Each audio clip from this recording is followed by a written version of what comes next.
Just a minute, Radhaji. हाँ, 1 minute के लिए, so we can see. Okay. I'm recording also. So I went away.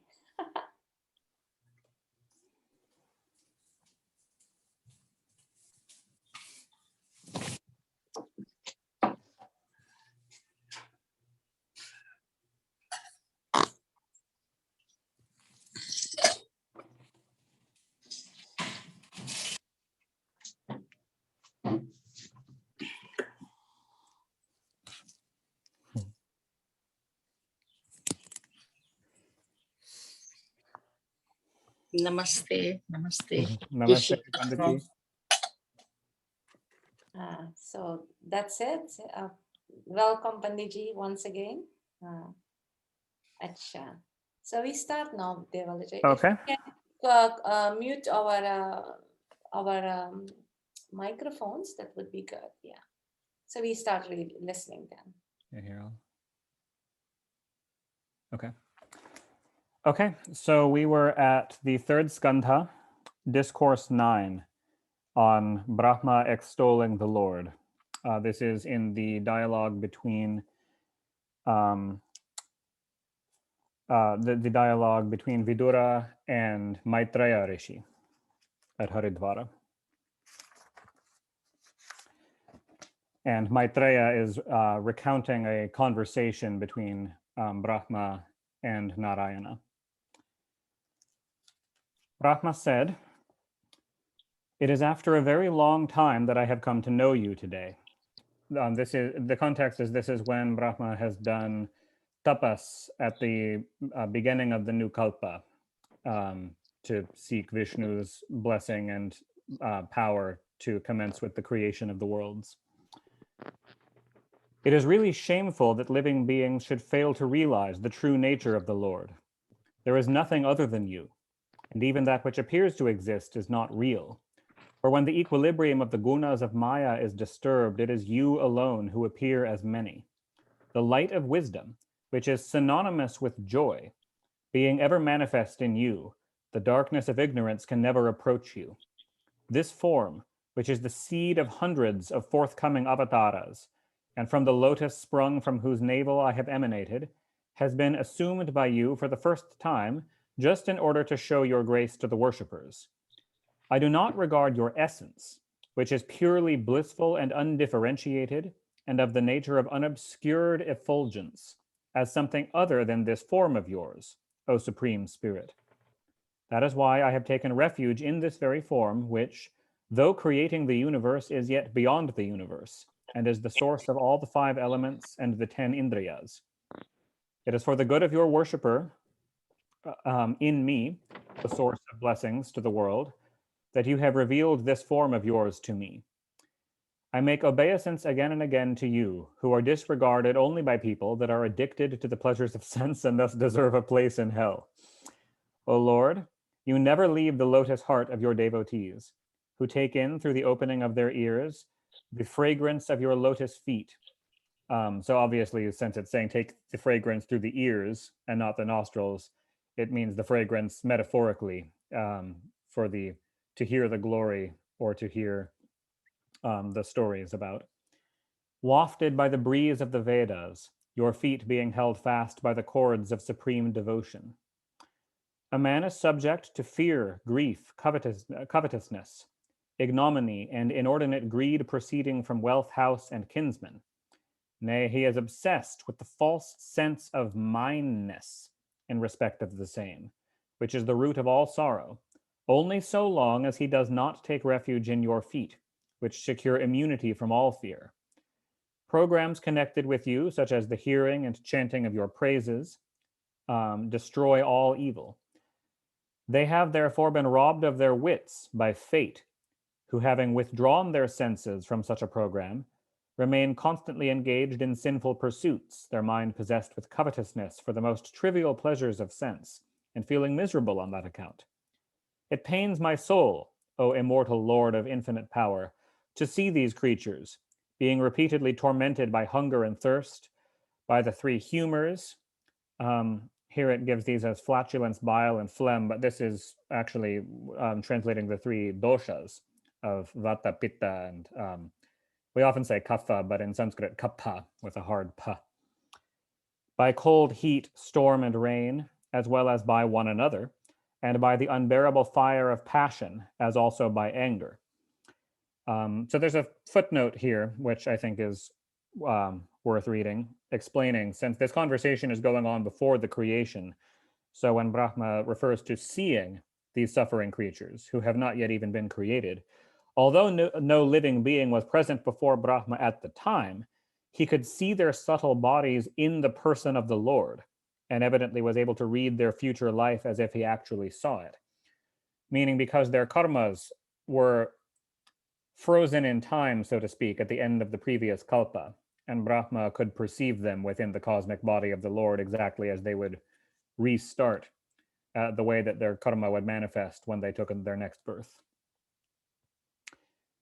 So long as a man, O Lord, continues to regard himself as apart from the Lord on account of your Maya, in the shape of the senses and their objects, the cycle of birth and death will not cease for him. Though this cycle has no reality, it is a perennial source of sorrows, for through this a man reaps the fruit of his actions.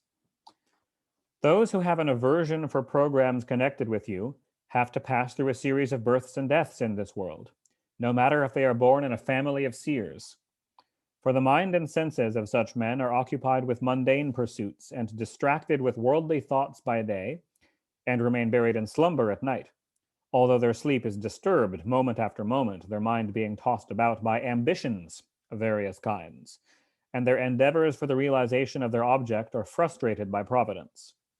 The path leading to you can be discovered only by hearing your praises, etc., and you surely dwell in the lotus-like heart of your devotees, purified through the practice of devotion.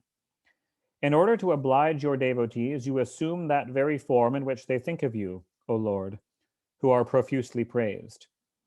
One without a second, you are the disinterested friend, nay, the very inner self of all beings, seated in their very heart. That is why you are not pleased so much when worshipped by the gods with some deep-rooted desire in their heart, though through abundant materials, as through compassion towards all beings, a virtue which cannot be acquired by the wicked. Therefore, the highest reward of a man's act is to win your pleasure, O Lord, through various religious pursuits, such as sacrificial performances, charitable gifts, austere penance, and observing sacred vows. For a religious act that has been dedicated to you never dies, by which it means that the merit which it yields is eternal. The illusion of diversity stands eternally swallowed by the very effulgence of your being, the abode of wisdom. My obeisance to you, the Supreme Person. You take delight in the sportful activities of Maya, or the Leelas of Maya, who is responsible for the creation, preservation, and dissolution of the universe. I have therefore made obeisance to you, the ruler of the universe. They who utter your names, signifying your descent, or avatar, virtues and exploits, even in an unconscious state at the moment of death, are immediately rid of their sins of many lives and attain Brahman who shines beyond the veil of Maya. I therefore take refuge in you, who are unborn.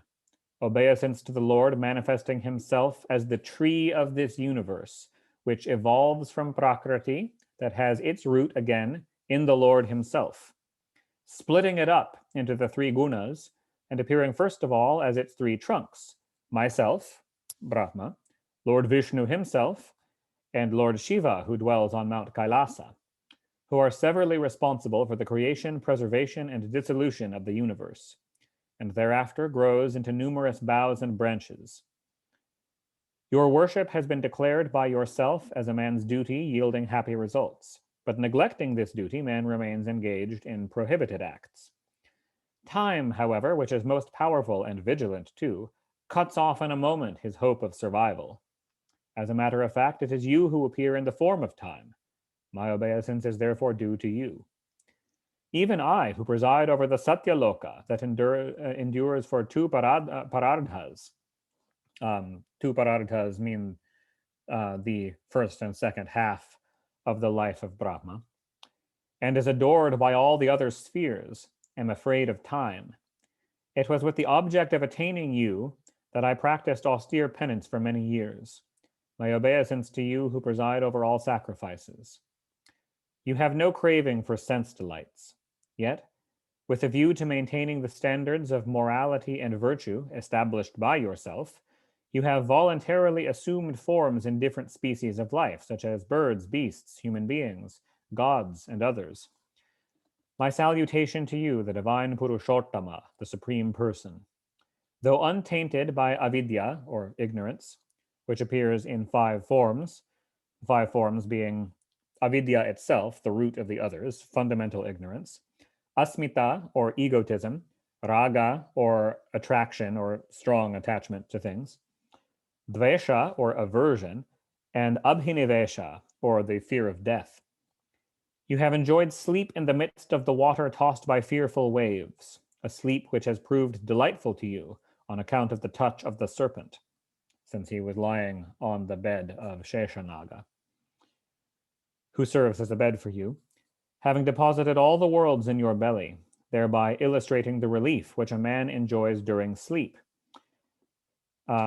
So there's a little parenthetical thing here that the Sanskrit that was translated here could be interpreted in 2 ways, either meaning that Vishnu himself was enjoying sleep the way that a man does, or it could mean allowing a respite to the jivas for the duration of the kalpa for which he slept.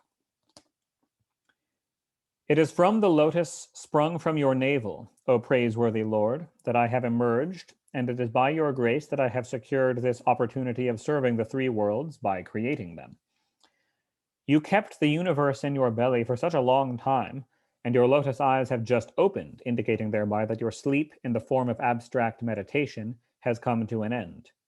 I therefore make obeisance to you.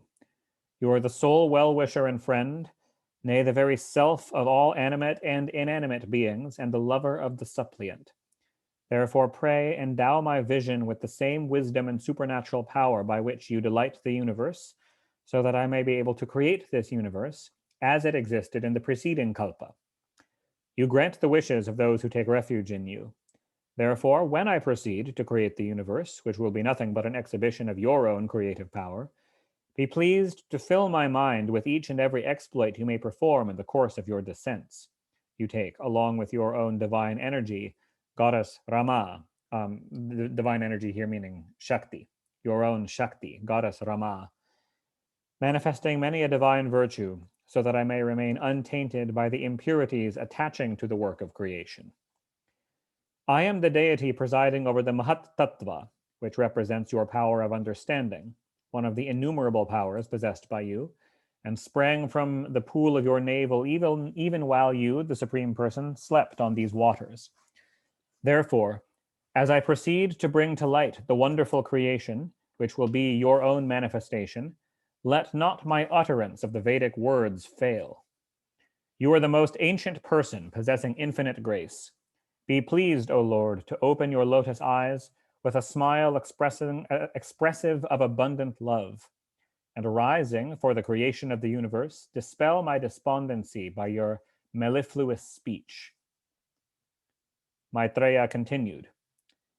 Having thus beheld his father by dint of austere penance, worship, and abstract meditation, Brahma extolled him as best as his mind and speech allowed him to do, and then stood silent as though exhausted.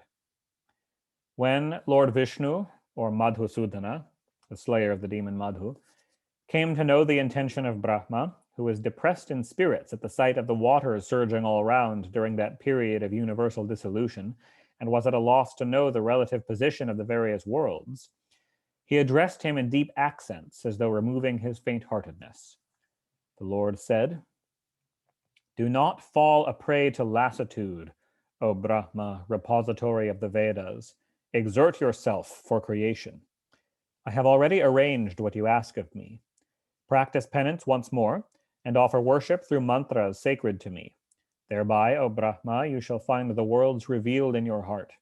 Then, full of devotion and concentrated in mind, O Brahma, you will find me pervading yourself as well as the whole universe. and will see the worlds as well as the jivas resting in me. The very moment a man finds me present in all beings, as fire in every piece of wood, he is rid of all infatuation. And when he realizes himself as devoid of the five elements, the indriyas, the gunas, and the inner sense, and identical with me, his very self, he attains liberation. Even though you desire to evolve innumerable creatures according to the stock of their past karma, your mind does not feel perplexed in regard to this matter. That is because you have my grace in abundance.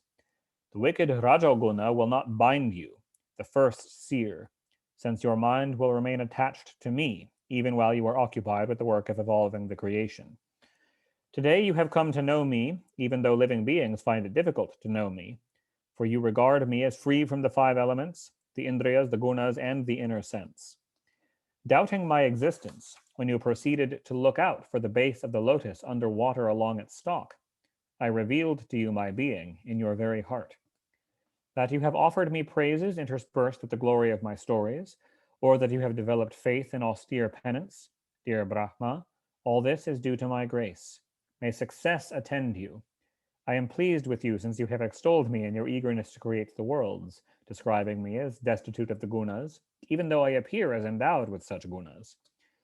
I, the bestower of all desired objects and blessings, shall be quickly and immensely pleased with the man who offers worship to me every day, extolling me through this hymn of praise. The knowers of truth are of the opinion that my pleasure alone is the highest good to be attained by men through works of public utility, such as the digging of wells, etc., austere penance, sacrificial performances, charitable gifts, the practice of yoga, and abstract meditation. I am the self of all embodied souls, O Brahma, and the dearest of all dear ones. Therefore a man should bestow his love on me alone, for the body and other things are dear only on my account. Now, evolve the three worlds as well as the beings who are lying hidden in me, even as in the kalpa preceding the period of universal dissolution, by means of your own personality that has emanated from me, and which is an embodiment of all the Vedas. The sage Maitreya continued, the Lord whose navel is distinguished by a lotus sprung from it, and who is the ruler of both matter and spirit, thus disclosed to Brahma, the creator of the universe, the means of evolving the creation, and concealed from his view his divine form, the form which is known by the name of Narayana. Thus ends the 9th discourse in Book 3 of the great and glorious Bhagavata Purana, otherwise known as the Paramahansa Samhita. Discourse 10, a description of the tenfold creation. Vidura said, when the Lord had disappeared from view, how many species of life did Brahma, the grandfather of the whole creation, evolve either from his body or from his mind? Pray also elucidate one after another the points that I have referred to you, O worshipful sage, meaning the other questions Vidura had asked earlier and which Maitreya has not yet answered, and resolve all my doubts, foremost as you are of those possessing vast knowledge. Sutta continued. Sutta is a quite zoomed out narrator, Sutta narrating Parikshit narrating this. Thus requested by Vidura, O Shaunaka, since Shaunaka is who Sutta is telling this to, the sage Maitreya, son of Kusharu, felt highly pleased and proceeded to answer the queries which he had borne in his mind. The sage Maitreya, meaning that he had remembered Vidura's earlier questions and was getting around to them. The sage Maitreya said, Brahma, the creator, practiced austere penance for 100 celestial years. That would be 360,000 earthly years, I believe, with his mind fixed on Sri Narayana, as he had been told by the Lord, who is devoid of birth. The lotus-born god now saw the lotus on which he was perched, as well as the water all round, being tossed by the wind, whose fury had been intensified by the period of universal destruction. His knowledge and creative power having been greatly enhanced by his ever-growing penance and worship through the mantras sacred to the Lord, he drank up the wind along with the water. Perceiving the lotus on which he sat, and which rose to the very sky, he thought he should bring back to light the worlds that had disappeared at the end of the preceding kalpa, by means of that very lotus. Directed by the Lord to carry on the work of creation, Brahma entered the corolla of the lotus and split it up into 3 parts, Bhu, Bhuva, and Swaha, although it was so big that it could be divided into 14 or even more parts. It is these 3 worlds alone that have been declared as constituting the realm where the jivas experience the fruit of their actions, the karma lokas, Bhuloka, which we are in, Bhuvarloka, and Swaha or Svargaloka.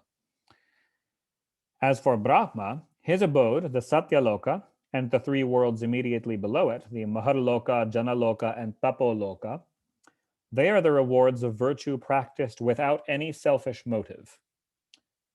Whereas the highest loka you can attain to with selfish motive would be Svargaloka. Vidura said, "Tell me in detail, my lord, about the potency referred to by you under the name of time, of Sri Hari of marvelous deeds, who appears as many." Maitreya said, "Time, which in itself is undifferentiated and has no beginning or end, appears in the form of metamorphosis of worldly phenomena, making it his instrument. The Lord sportfully manifested himself in the form of the universe. Having been dissolved by the Maya of Lord Vishnu, this universe existed during the Pralaya as no other than Brahma, the god Brahma, then evolved it as a distinct entity through the instrumentality of time, which is undifferentiated in itself. As the universe exists today, so it was before and so it will continue to be hereafter. Ninefold is its creation, the one proceeding both from Prakriti and Vikriti, being the 10th. The reabsorption of the universe, again, into Vishnu during the Pralaya, is threefold, through time, elements, and the gunas. Now, as regards this classification of the ninefold creation, the first in order of sequence is the creation of the Mahattattva, which takes place only when the equilibrium of the gunas is disturbed by the will of God himself. The second is the evolution of the ego, aham, from which proceed the 5 gross elements as well as the 5 senses of perception and the 5 organs of action. The third is the evolution of the subtle elements, which in their turn evolve the gross elements. The fourth is the evolution of the indriyas, the senses of perception and the organs of action, while the fifth is the evolution of the deities, who are born of the sattvika ego, as well as of the mind, which is also a product of the sattvika ego. The sixth is the evolution of tamas, which clouds the reason and distracts the mind of the jivas. These 6 varieties of creation proceed from Prakriti, from divinity itself. Now hear of those that proceed from Vikriti, which are produced only from Brahma and not directly from Narayana or from Prakriti. The creation proceeding from Brahma, too, is a pastime of the Lord, the very thought of whom rids one of all sorrows and who assumes the quality of Rajas. The 7th is the 6-fold creation of immobile creatures, plants, for example, living beings who are immobile, which is the first in order of sequence of the 3 categories of creation, proceeding from Brahma, and which is subdivided into 6 categories.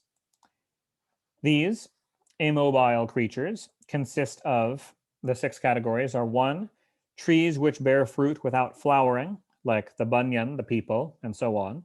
2, annual plants and herbs that die as soon as their fruit is ripe, such as cereal grains.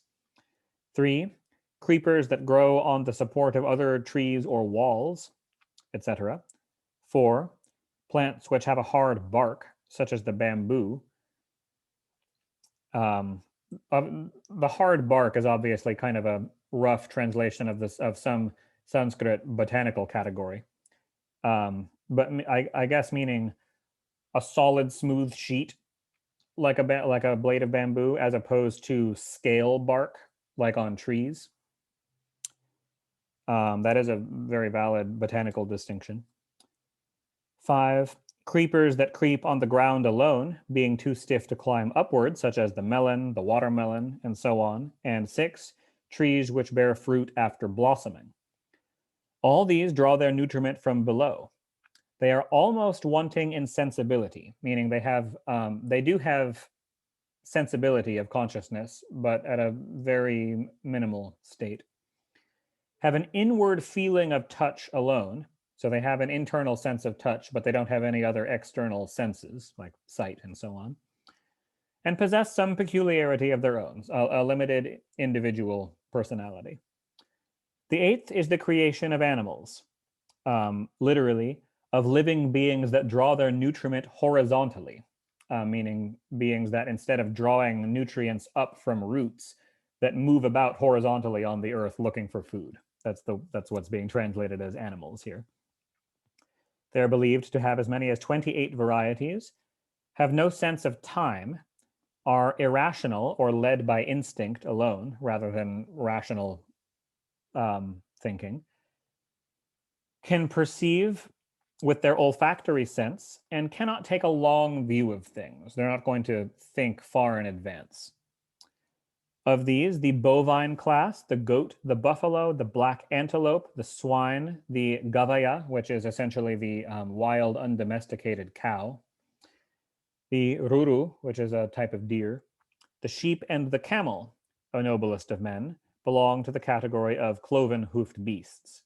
Obviously, these aren't comprehensive lists of every cloven-hoofed animal, but just like giving a bunch of examples to make it clear what's meant by cloven-hoofed beasts. The donkey, the horse, the mule, the gaura, or the white antelope, the sharabha, an 8-legged animal, extinct now, and the yak. All these are classed as whole-hoofed beasts. Now here, O Vidura, the names of the beasts who are endowed with 5 claws. For example, the dog, the jackal, the wolf, the tiger, the cat, the hare, the hedgehog, the lion, the monkey, the elephant, the tortoise, the iguana, the alligator, etc. The heron, the vulture, the quail, the hawk, the bhasa, that's a Indian bird of prey, the bhaluka, the peacock, the swan, the crane, the chakravaka, the crow, the owl, etc. These are examples of birds moving in the air.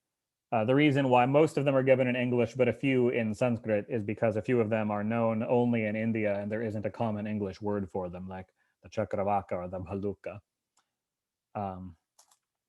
The 9th is the creation of the human species, which, O Vidura, is only of one kind and whose current of nutriment tends downwards. Human beings have an abundance of, meaning the current of essentially meaning plants have a current of nutrient that tends upwards, drawing from the soil. And the distinction being drawn between humans and other animals here is that they are bipedal rather than quadrupedal, primarily standing vertically rather than primarily horizontal. Human beings have an abundance of rajas. The primary guna of humans tends to be rajas, are active by nature and take delight in the pleasures of sense, which are rooted in sorrow. All these 3 categories, as well as the creation of the gods, a noblest of men, are creations that have proceeded from Brahma. As for the deities, born of the Sattvika ego, they have already been dealt with earlier in the Bhagavatam, while the creation of the sages, Sanaka and others, is classed as proceeding from God and Brahma both. The creation, there's a footnote, but I'll just explain this briefly, that they're from God and Brahma both because they are the Manasaputras of Brahma, like Sanaka, Sanatana, Sanandana, Sanat Kumara, and the other Prajapatis and the Manus and so forth. They are created by Brahma as Manasaputras, but they are also Ansha avatars or partial avatars of Narayana. So that's why they're joint creations of Prakriti and Vikriti. The creation of heavenly beings consists of 8 varieties: the gods, the pitris, the asuras, the gandharvas, and the apsaras. Those are considered 1 and not 2 because those are actually the same species. Gandharvas are the males and apsaras the females of the same race. The yakshas and the rakshasas, also closely related to each other and counted as 2 varieties of 1 category. The siddhas, charanas, and vidyadharas, also variations of a similar type of being. the bhutas, pretas, and pishachas, basically meaning types of ghosts or tamasic spirits. The kinnaras, kimpurushas, and ashvamukhas. Those are also an interesting type of being. Kinnaras and kimpurushas mean a type of being who don't have straightforward gender. Kimpurusha kind of means kinnara or kimpurusha. It's actually grammatically it's a question. Those words in Sanskrit, it kind of means like man-woman question. It's kind of how you might translate that in Sanskrit. Beings that are not straightforwardly men or women, but of Tritiya Prakriti gender. But these are not referring to humans, but to spirits that have ashvamukhas like the face of a horse, or some of them have the wings of a bird. It's a type of spirits. I have thus told you, O Vidura, the 10 creations evolved by the Lord personally, as well as in the form of Brahma. After this, I shall speak to you of the ruling dynasties, as well as the periods presided over by the Manus, united with Rajas as the self-born Brahma, the creator. None other than Sri Hari of unfailing resolve thus projects himself by himself at the beginning of every kalpa. And thus ends the 10th discourse in the 3rd skandha of the great and glorious Bhagavata Purana, otherwise known as the Paramahansa Samhita. Discourse 11, on the divisions of time, such as the Manvantaras, and so on. Maitreya continued. The minutest particle of material substance which cannot be further divided, which has not yet evolved, nay, not even been combined with other similar particles, and hence eternally exists, in other words, known in theory, like as an isolated particle, not as it exists in practice in creation, should be known by the name of Paramanu. It is the combination of more than one such Paramanus that creates in the mind of men the illusory notion of a unit, illusory or perhaps abstract notion of a unit of measurement. Even so, the entire range of material substances taken as an unspecified and undifferentiated whole, before it undergoes further transformation, i.e. returns to its ultimate source, constitutes what is known as the largest size. So in other words, the smallest size is the tiniest subatomic particle. The largest size is the measurement of the entire physical universe. Similarly, we can infer the long and short measures of time. So in other words, obviously we can think of the smallest possible physical size, the smallest subatomic particle, and the largest possible physical size, the diameter of the universe. So we can infer the long and short measures of time, which is the same as the Lord, all-pervading and unmanifest, and which is the circumscriber of finite objects, inasmuch as it travels across the large and small dimensions of things. So this refers to an ancient Vedic system of measurement, which measures things by how long it takes sunlight's progress over the earth to cross objects of a certain size. So examples of that are going to become clear here. The measure of time which flits across the smallest particle of matter is called a paramanu. In other words, as the sun moves over the earth and the dawn, like the line of dawn, moves as the sun rises, the length of time it takes for that moving line of sunlight to cross a subatomic particle is the smallest measure of time. That's the Vedic system of defining time units. While that which extends over the whole lifespan of the universe is the longest measure of time. 2 paramanus make 1 anu, while 3 anus constitute a trasarenu. These are referring to both measures of distance and of time. Trasarenu is the smallest unit which is visible to the human eye, seen floating in space through the sun's rays that enter a room through the eye holes of a lattice, like little dust motes in the air. The measure of time, which travels across a composite of 3 trasarenus, is known as a trutti. A Vedha consists of 100 trutis, while 3 Vedhas constitute what is known as a lava. A composite of 3 lavas should be known by the name of Nimesha, the blinking of an eye. So in terms of measurement of time, that's the number of the period of time between 2 blinks, or maybe 4 seconds or so. While 3 nimeshas are spoken of as 1 kshana. A composite of 5 kshanas or moments is known as a kashta, while 15 kashtas go to make a laghu. 15 laghus taken together are called a nardika. A couple of nardikas constitute 1 muhurta. So a muhurta is about 48 minutes.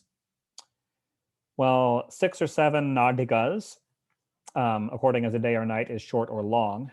In other words, it varies per time of the year. Like obviously, the day is going to be shorter and the night longer, closer to the winter solstice and so on. 6 or 7 nardikas make a prahara, which forms 1/4 of a day or night of human beings. And here a system of standardizing a unit is given. A pot of copper weighing 6 palas or 96 mashas, those are, or 8 tolas, these are units of weight, and with a capacity of 1 prastha of water, should be bored through at the bottom with a gold needle weighing 4 mashas and 4 angulas long, 4 fingers breadths long. So like, if you take the width of 4 fingers, that's the length of the needle that you push through the bottom of this pot of copper, and put the put the pot with the hole in it on water. The time which will be taken by such a pot to be filled with and then submerged in water is defined as 1 nardika. So that's a way to standardize a unit of time. The day and night of human beings consist of 4 yamas or quarters each, while 15 days and nights constitute a fortnight, which is bright and dark, O respecter of others. A fortnight means a bright fortnight is the process of the moon waxing from dark to full, and a dark fortnight is waning from full to dark. O respecter of others. Both these fortnights taken together make 1 month, which constitutes a day and night of the Pitris. In Pitriloka, that's the length of their day and night, the length of our month. 2 together, yes, we had that. 2 months taken together go to make a ritu, or a season. This is by the system of there being 6 seasons instead of our 4. While an ayana consists of 6 months. An ayana is southerly and northerly by turns, meaning whether the sun is trending toward the north or trending toward the south, depending on which half of the year you're in. And the 2 ayanas constitute a day and night of the gods in heaven, or specifically the devas in Svargaloka. These are known as 1 year or 12 months on earth, and 100 years have been declared as the full lifespan of human beings, or the usual maximum lifespan. The ever-vigilant sun god, who is manifestation of the Lord himself and identical with the time spirit, and stays in the midst of planets, lunar mansions, and other stars, goes round the whole universe in course of time, beginning from a paramanu and extending to a whole year. So a whole universe, what's being translated there is Brahmanda. In this case, it would more accurately mean our solar system. The year, O Vidura, is variously termed as Samvatsara, Parivatsara, Idavatsara, Anuvatsara, and Vatsara. So these are 5 different types of years in the Vedic calendar, or perhaps you could say 5 different Vedic calendars. Samvatsara is the solar year, the period taken by the sun to pass through the 12 signs of the zodiac. That's a 372-day year. A Parivatsara is the year measured by the time it takes for Jupiter to pass through all the signs of the zodiac, which is about 12 Earth years long. Idavatsara is a year of months of 30 days long, precisely. So it's a different type of solar year. The Anuvatsara, this is the most common Vedic or Hindu calendar. Most of the like Ekadashis and like Ganesha Chaturthi or Janmashtami or most of these days go by the Anuvatsara year, the lunar year, which measures from dark moon to dark moon. And Vatsara is the nakshatra's year, the year measured by the moon passing through nakshatras, so it has 27 day months. So the Vedic calendar is a composite of all of these 5 systems and keeping it synced up with each other. Bear offerings to the sun god, the originator of these 5 kinds of years, who by his potency called time unfolds in various forms the capacity of the seed, etc., to germinate. Who, the sun, as fire, or as a huge ball of fire, which is one of the 5 gross elements, courses through the heavens in order to dispel the delusion of men. Here, the interpretation is given by cutting short their span of life and thus ridding them of their attachment for the pleasures of sense. It could also be taken as to dispel the darkness of men by physically illuminating the world. And who yields many kinds of material fruits through sacrificial performances. Vidura said, the full lifespan of the Pitris, gods, and human beings has thus been stated by you.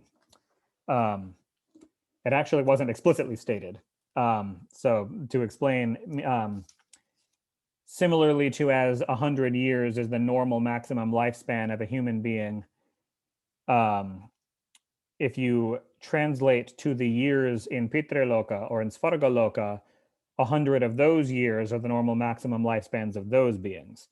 So since a day and night of the Pitris consists of about 30 days and nights of us, a lunar cycle, the maximum lifespan of the Pitris, like the longest a jiva could remain in Pitraloka, would normally be about 3,000 years, 3,000 Earth years.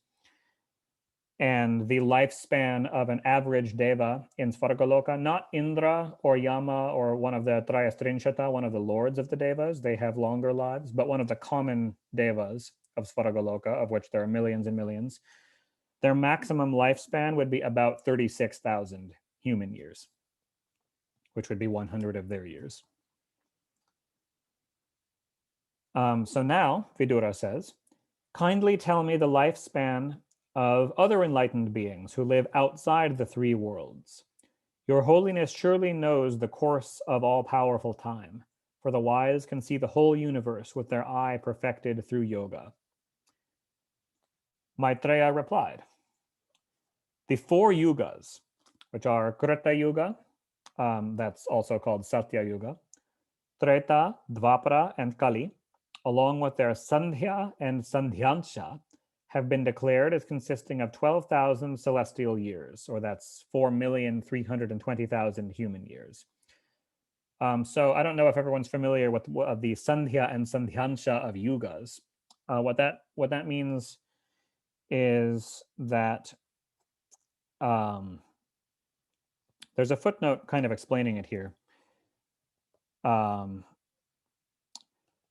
Essentially what it is that in each yuga, like Satyuga, Treta Yuga, Dvapara Yuga, Kali Yuga, the first 10% and the last 10% are the Sandhya or Sandhyansha, the twilights of the yugas, and they blend a little bit with the adjacent yuga. So like in the first 10% of Satyuga, the scars on the world from the destruction of the last Kali Yuga are still healing. And then 80% is full Satyuga. And then the last 10% is starting to shift into Treta Yuga. And then in Treta Yuga, the first 10% still has some qualities remaining of Satyuga, and so on. The first and last 10% mixed together a little. The Krita Yuga and the succeeding yugas severally consist of 4, 3, 2, and 1,000 celestial years, so times 360 to get to our human years, plus twice as many 100 years representing the Sandhya and Sandhyansha. So thus a Satya Yuga consists of 4,800 celestial years, 4,000 years of Satya Yuga proper, and 800 years representing the Sandhya and Sandhyansha combined. These are celestial years. Similarly, a Treta Yuga consists of 3,600 celestial years, Dvapara of 2,400, and Kali of 1,200 celestial years all told. In other words, a Kali Yuga consists of 432,000 human years, a Dvapara of twice as many, 864,000, a Treta of thrice as many, or 1,296,000 years, and a Satya Yuga of 4 times as many, or 1,728,000 human years.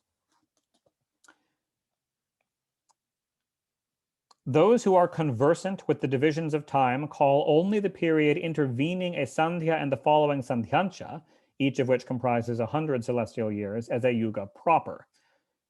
For each of these yugas, meaning when it's not blurred with the adjacent yugas at all, for each of these yugas, a special dharma is prescribed. In the Krita Yuga, dharma exists for men complete in its 4 limbs of austere penance or tapasya, internal and external purity, compassion, and truthfulness. In the other yugas, even as unrighteousness advances, virtue diminishes by 1 limb successively.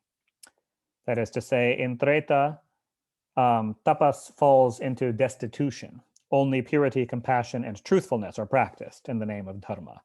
In the Dvapara, tapas and purity both become obsolete, pretty much not practiced, and not really practical to practice. Compassion and truth alone prevail. And in the Kali Yuga, people can't really do tapas like they used to. Purity isn't really possible to maintain on the standards of prior yugas, and not really practical to attempt to maintain at that level. Even compassion no longer prevails in the world. Truthfulness alone remains, the other 3 virtues having become very rare. Beyond the 3 worlds, Bhur, Bhuva, and Swaha lokas, so from the Maharloka up as far as the abode of Brahma, Satya Loka, 1,000 revolutions of the 4 yugas constitute 1 day, and equal in length is the night, dear Vidura, when Brahma, the creator of the universe, goes to sleep, withdrawing all the 3 worlds into his belly. That's the minor pralaya, when the Maharloka and up are still manifest, but the 3 bottom worlds become unmanifest during the night of Brahma. At the close of night, the creation of the 3 worlds commences, as in the preceding kalpa, and continues for the livelong day of Brahma, which embraces the regime of the 14 manus. In other words, 1 day of Brahma covers 14 manvantaras. Each manu holds power for the period allotted to him, which is a little over 71 revolutions of the 4 yugas, specifically 71 and 3/7, meaning that the manus change out not at the end of a Kali Yuga and the start of the Satya Yuga. The 2 cycles are not synced up. The manus change out at a random point somewhere in the middle of the yugas. During these manvantaras, there are separate manus and their descendants. So in each manvantara, there's a different manu, different descendants of manu, separate saptarishis. The saptarishis are the 7 highest rishis at any one time, and which rishis are the saptarishis is different from manvantara to manvantara. Separate devas, the devas change out, and separate indras. Indra is not a name, it's a title. So a different deva holds the post of Indra during each manvantara. And their attendants, the attendants of Indra, all of whom are born together. Born at like these new ones are born at the same time. This is the day-to-day creation of Brahma, which affects day-to-day meaning from Brahma's perspective, his day-to-day, which affects the 3 worlds alone, the manvantaras and so on, and in which the subhuman creatures, human beings, pitris, and devas are born according to their respective karma. During these manvantaras, the Lord assumes the quality of sattva and protects the universe, exhibiting his strength in the form of the manus and others, who are his own manifestations. At the close of the day of Brahma, Brahma assumes an iota of tamoguna, and winding up his activity, becomes quiet, retires for the night. At that time, everything else is withdrawn into him by force of time. And by everything else, we mean in the 3 worlds, in Bhur, Bhuva, and Svargalokas. Again, when the night sets in, the moon and the sun as well disappear, and all the 3 worlds, Bhu, Bhuva, and Swaha, get reabsorbed into his body. When the three worlds are being consumed by the divine energy in the shape of fire emitted by the mouth of Lord Sankarshana, the serpent god who kind of scours the worlds clean with fire at their end, the sages Bhrigu and others who have their abode in the Maharaloka feel oppressed by the heat from the loka below them and ascend from the Maharaloka up to the Janaloka, which is far enough away from the fire. Meanwhile, all the 7 oceans exceed their limits at the approach of universal destruction. Their waters get unusually swollen, and with their waves tossed by boisterous and fearful gusts of wind, they submerge all the 3 worlds in no time. In the midst of that water lies Sri Hari on his couch of Lord Anantashesha, his eyes closed on account of sleep in the form of abstract meditation, the inhabitants of the Janaloka extolling him, since they get to watch during these smaller pralayas. With the alteration of days and nights of the above description, which can be deduced from the flux of time, the 100 years even of Brahma's life, which is the longest in this creation, are well nigh spent. 1/2 of Brahma's life is called Parardha.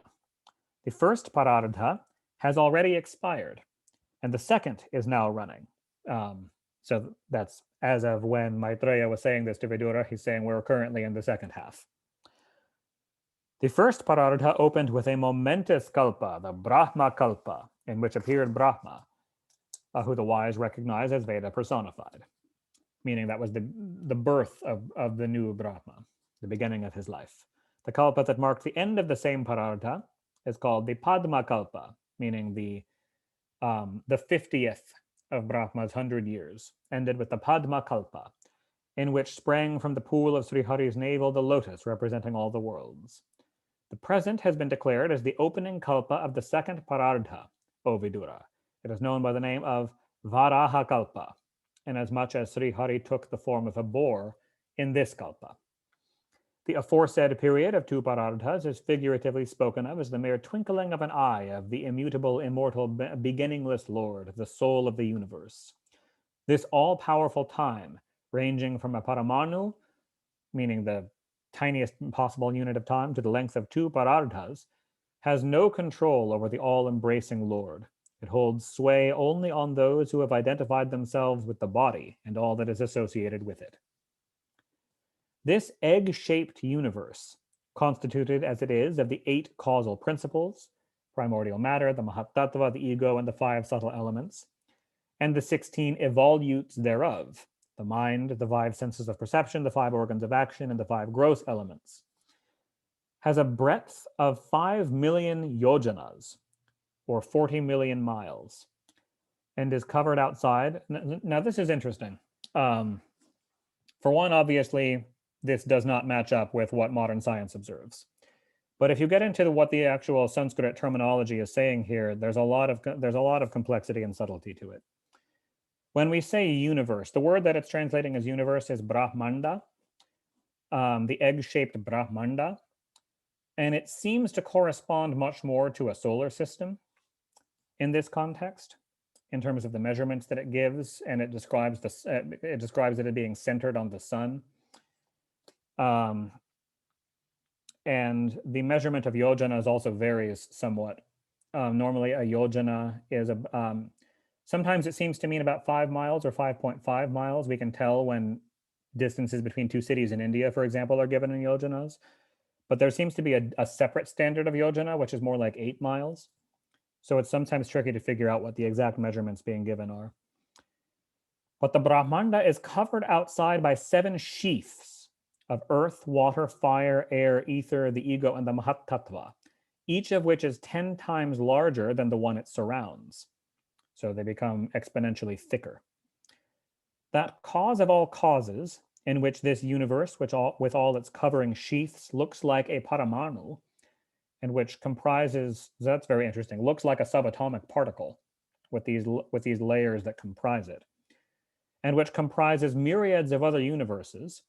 So that space outside is called the indestructible Brahma, and that is the transcendent reality of the most ancient person, Lord Vishnu, the Supreme Spirit in embodied form. Thus ends the 11th discourse in Book 3 of the great and glorious Bhagavata Purana, otherwise known as the Paramahansa Samhita. We got a slightly later start reading today. I think might have time for one more discourse, if you guys are okay with that. We're kind of still in the same theme of describing the metaphysics of space and time and the creation of Brahma. You decide. It's okay. Okay. Yeah, I think one more is good. Discourse 12 on the multiplication of creation. Maitreya continued. Thus I have told you, O Vidura, the glory of the Supreme Spirit under the name of time. Now hear from me how Brahma, the repository of the Vedas, proceeded with the work of creation. To begin with, Brahma, the first maker, evolved the 5 varieties of ignorance. Tamas, in this case representing ignorance of one's own self. Moha, which is self-identification with the body, the idea that the body is the self. Mahamoha, the craving for enjoyment. Tamisra, which is anger. And Andhatamisra, which is looking upon death as one's own end, thinking that you as an experiencer of consciousness will end with the death of the body. He was, however, not pleased with himself to see this most wicked creation, to see that this ignorance arose in the world that he had created. There's a footnote here saying that there are different lists of the 5 varieties of ignorance. For example, in the Vishnu Purana or in Patanjali's Yoga Sutras, or from different acharyas, that it could be ignorance itself, errors or delusion, the sense of diversity, fear, and grief. There's different lists of the 5 categorizations of ignorance. Through his mind, purified by meditation on the Lord Brahma, the self-born, then evolved a creation different from the above. The sages Sanaka and Sanandana and Sanatana and Sanat Kumara, who refrained from all worldly activity and were Urdhvaretas, life celibates, or literally an Urdhvareta is one whose generative fluid or the reproductive energy in the body has begun to flow upwards instead of downwards, as in the course of ordinary male adults. So in ordinary male adults, the sexual energy tends to flow downward, and you feel a periodic impulse to ejaculate or experience orgasm. And in this case, it flows upwards and is retained. And all of that energy is used for internal spiritual purposes. Brahma said to these sons, "Dear sons, do you beget offspring?" They, however, were little inclined to do so, since they had set their heart on Lord Vasudeva as the highest goal and had taken a vow of renunciation as their road to liberation. Thus, disregarded or disobeyed by his own sons, who had flouted his command, Brahma strove to curb the fierce anger generated in him when his children disobeyed him. But notwithstanding his efforts to restrain it by force of reasoning that, this is their path and so on, the passion of Brahma forthwith broke through the middle of his brows in the form of a boy of dark red hue. The body, who was none other than the Lord Rudra, cried, "Give me names, O Creator, and also allow me abodes, Father of the world."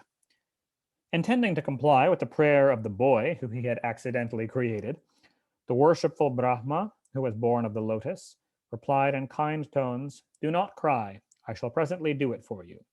Since you wept as a frightened child, O chief of the gods, hence people will call you by the name of Rudra, literally the weeper, or it can also be like the screamer or roarer, both in the way that like a baby can like shriek and cry very loudly, but also as an adult, as a destroyer god, it refers to like the roar of the storm clouds or things like that. The heart, the senses, the vital air, ether, the air, fire, water, earth, the sun and the moon, and austere penance or tapas, These are the abodes I have already assigned to you, the abodes of Rudra. You will be further called Manu, Manu, Mahinasa, Mahan, Shiva, Hritadvaja, Ugrareta, Bhava, Kala, Vamadeva, and Dhritavrata. Each of these in one of the aforementioned 11 abodes. You can match up the list if you want to know the abodes of the 11 Rudras. Dhi, Vrati, Ushana, Uma, Niyut, Sarpi, Ila, Ambika, Iravati, Sudha, and Diksha, O Rudra, shall be your wives, who will all be called Rudranis. Accept these names and abodes and consorts, and beget through these numerous progeny, since you are a Prajapati. So this refers to the 11 Rudras.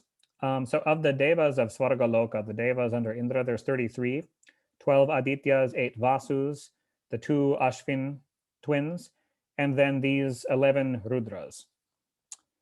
So that's the gods who are being described here.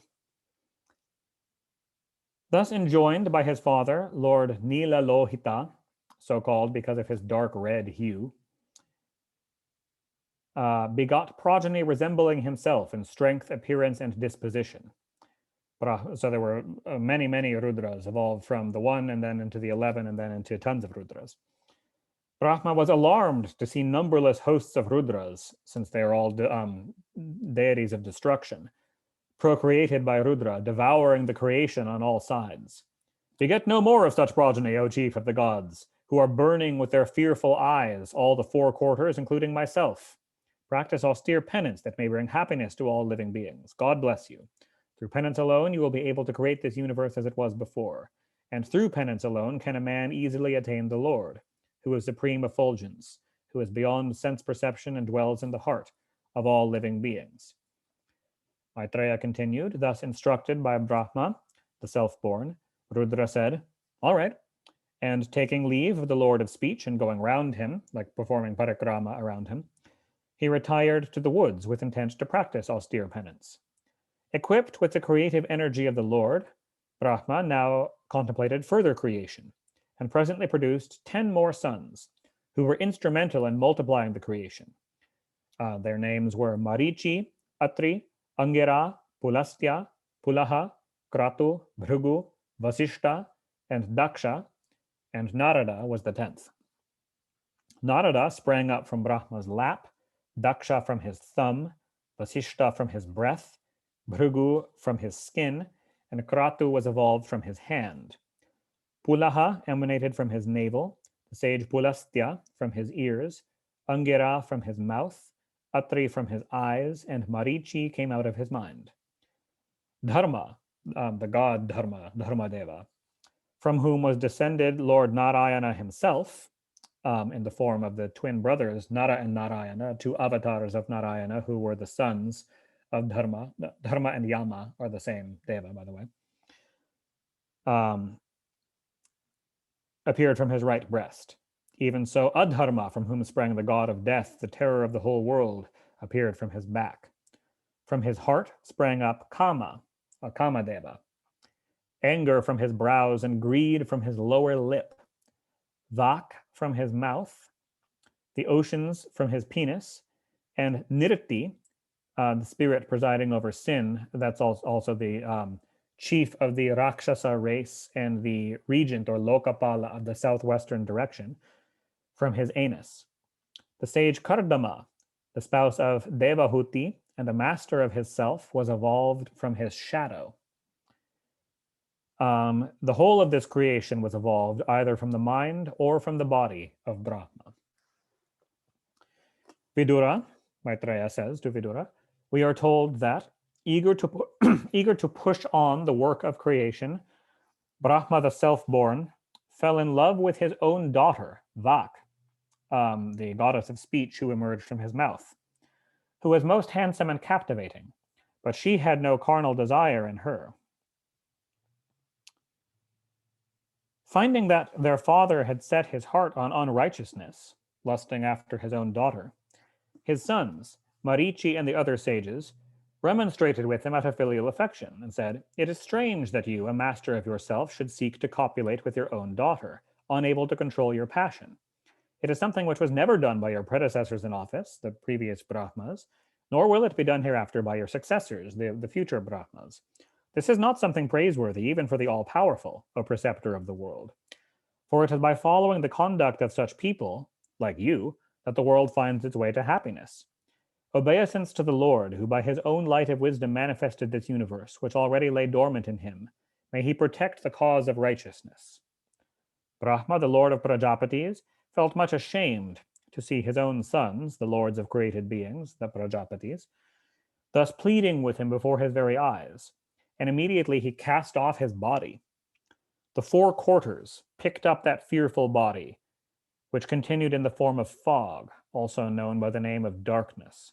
So when we say the four quarters picked it up, it means his body dispersed into a dark fog that spread out in all directions. Once when Brahma was pondering how he should be able to create the worlds as an organic whole as before, the four Vedas issued from his four mouths. Even so, the four supplementary Vedas, the Vedangas, logic and other allied sciences like dialectics, the Mimamsa philosophy, and so on, the functions of the four priests required to officiate at a sacrificial performance, the elaborate procedure of performing sacrifices, the four pillars of virtue, the four ashramas, and the duties, meaning the ashramas of life, the four stages as you go through life, and the duties assigned to each also appeared from his mouths. Vidura said, when that lord of the Prajapatis evolved from his mouths the Vedas and other things, tell me in detail, O great ascetic, what did he produce from which mouth or other organ? And I'm thinking it may be good to pause there because the answer to that question is very detailed. And to really kind of explain it properly, it makes reference to a lot of things. And I feel like that's going to take some time to explain properly, if that's going to make sense. So I think now would probably be a good point to pause for the day. And next time we can get into what emerged from each of the four mouths of Brahma and explain all of that in detail.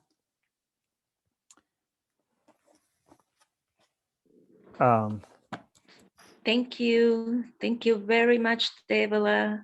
Yeah, thank you all for coming. Yes, it's always pleasure. Thank you. Yeah, we are heading to somewhere home. So thank you so much. Thank you. I think Panditji is still here. You might laugh, no? It looks to me like he had to go just a few minutes ago. Yeah. Thank you so much, Dr. Nisha, Vashiji, Andy. My husband is right here. So thank you so much. Jai Shri Krishna. I'm gonna leave. You guys, so much if you honor feel to like listen you. connecting, you guys can go ahead. Sure. Thank you. Yeah, thank you. Jai Shri Krishna. Jai Shri Krishna. By the way, I was trying to remember to send you wanted a description of my experience at the Muthumariamman temple. Yes. Yeah, should I? Yeah, I can write that up and send that to you. I was actually remembering it just last night because as I said that I'm writing a book and this is a spring break, so I was going to focus on it.